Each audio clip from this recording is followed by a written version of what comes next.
सच्चाई ये है कि किसी तरह का कोई भ्रष्टाचार हुआ ही नहीं। ऐसे फर्जी केस में आम आदमी पार्टी के कई नेताओं को इन्होंने अभी तक जेल में रखा हुआ है। अब बीजेपी मुझे गिरफ्तार करना चाहती है। मेरी सबसे बड़ी संपत्ति, मेरी सबसे बड़ी ताकत मेरी ईमानदारी है। मेरे वकीलों ने मुझे बताया कि ये समन गैर कानूनी है।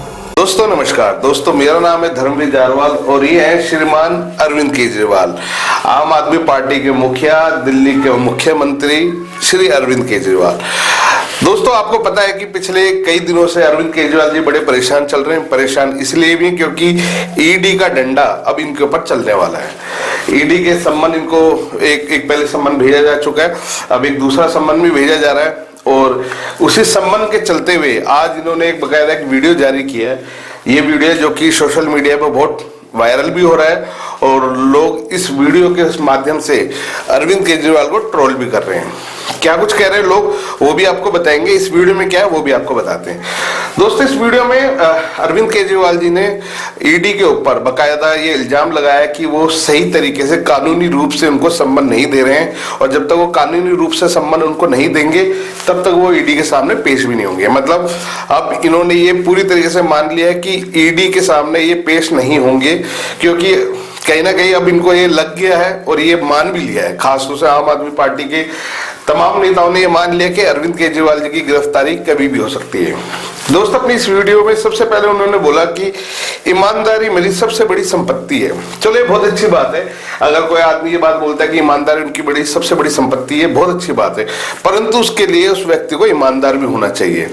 जैसे कि आप सभी जानते हैं कि जो ये अरविंद केजरीवाल जी हैं, ये इनके पहले से ही 3 नेता तिहाड़ जेल में बंद हैं क्योंकि भ्रष्टाचार के मामले में।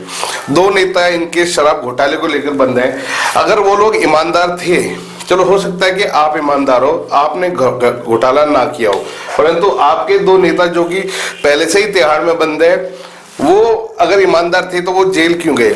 चलो आपकी बात बड़ी कर देते कि भाई इनको भारतीय जनता पार्टी ने, प्रधानमंत्री मोदी जी ने एक षड्यंत्र के तहत इनको फंसाया, इसलिए इनको जेल में भेजा गया। चलो ये अगर ईमानदार थे या इनको एक षड्यंत्र के तहत इनको जेल में भेजा गया, तो आपने जो लाखों रुपए की फीस देके वकील खड़े करे हुए हैं वो इनको जेल से जमानत क्यों नहीं करा पा रहे हैं? क्या भारत की जो अदालत है, भारत का न्यायालय है, उसको भी क्या भारतीय जनता पार्टी ने खरीद रखा है? और दोस्तों आपको एक बात और बताना चाहूंगा कि अपनी इस वीडियो के माध्यम से उन्होंने हमारे जो संविधान है, हमारे देश में जो हमारे न्यायालय हैं, उन सबका भी बड़ा भयंकर तरीके से अपमान करा है। क्योंकि इनका ऐसा मानना है कि जो इनके जो नेता हैं वो जेल में बंद इसलिए हैं क्योंकि भारतीय जनता पार्टी उनकी जमानत नहीं होने दे रही है। जबकि आप सभी जानते हैं जमानत, जब कोई आदमी जेल जाता है, ठीक है, उसको जमानत देना, उसको छोड़ना, ये सब न्यायालय के हाथ में होता है। अब वो अगर ये बात बोलते हैं अरविंद केजरीवाल की भारतीय जनता पार्टी उनको फंसा रही है और उनकी जमानत नहीं होने दे रही, इसका मतलब वो एक तरीके से ये भी कहना चाह रहे हैं कि हमारे देश के न्यायालयों को, हमारे देश के जजों को भारतीय जनता पार्टी ने खरीद रखा है। ये बहुत बड़ा अपमान है हमारे देश के न्यायालय का। खैर सीएम अरविंद केजरीवाल जी ने कहा है कि किसी के खिलाफ कोई सबूत नहीं मिला है जो पहले बंद हुए और लगभग 2 सालों से ये शराब घोटाले के मामले की जांच चल रही है, अभी तक पुलिस को कोई सबूत नहीं मिला है। तो केजरीवाल जी आप मुझे सिर्फ ये बताएं कि जब कोई सबूत ही नहीं मिला है तो आपके जो 2 लोग पहले से शराब घोटाले में जेल में है वो क्यों है जेल में? भैया कोई सबूत थे तभी तो जेल में गए थे। अगर सबूत नहीं थे तो उनको कोर्ट क्या जमानत नहीं दे देती, उनको जब कोर्ट छोड़ना देती? या आपने जो 1-1 लाख रुपए की पर हेयरिंग वाले वकील खड़े कर रखे हैं वो उनको छुड़ा ना लेते? केजरीवाल जी पढ़े लिखे आदमी हो, दिल्ली के मुखिया हो, इतनी तो समझ रखिए।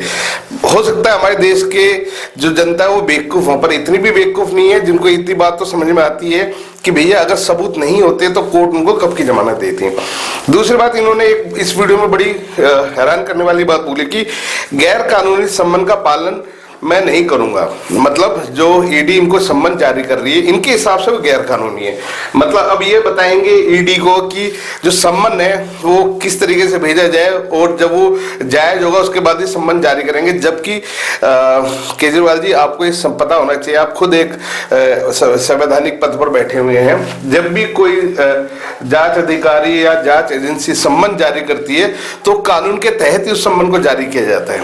अब वो बुला रहे हैं आपको जांच में अगर आप नहीं जाते तो इसका मतलब आप जांच में सहयोग नहीं कर रहे हैं, और जांच में जब आदमी सहयोग नहीं करता तो इसका मतलब सीधा सीधा होता है वो कहीं ना कहीं अपराधी है।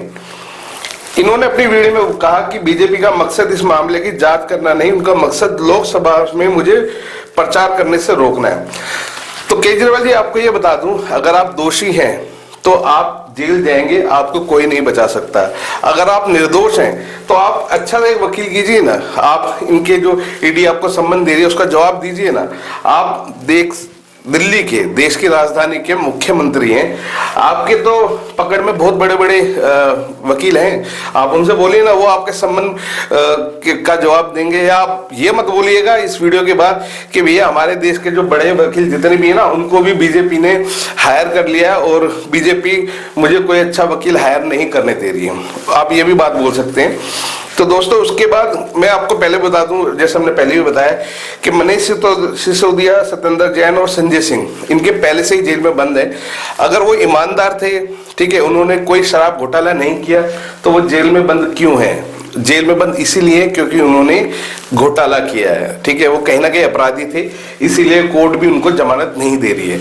तो दोस्तों, इस वीडियो के बारे में खास तौर से अरविंद केजरीवाल जी का जो ये ड्रामा चल रहा है ना, इसके बारे में आपकी अपनी क्या राय है हमें कमेंट्स करके जरूर बताएं। और केजरीवाल जी, आपकी जो जितना भी ये ईमानदारी वाला ढोंग है ना, ये अब धीरे धीरे दिल्ली के लोगों के सामने आने लग गया है। आप और आपके नेता इतने ईमानदार हैं कि 62 हजार रुपए की स्वेटर पहनते हैं, जो कि अपने आप को सबसे गरीब नेता बोलते हैं। इसके बारे में आपके क्या जवाब रहेगा केजरीवाल जी? हमें इंतजार रहेगा। दूसरी बात है, आपने जो शीश महल बनाया था 45 करोड़ का शीश महल, उसका जवाब आज तक आपने नहीं दिया है। तो जब 45 करोड़ का शीश महल बन गया है, जिनके नेता 62 हजार रुपए की स्वेटर पहन रहे हैं, तो वो कहां से ईमानदार है, ये आज तक हमें भी समझ में नहीं आया।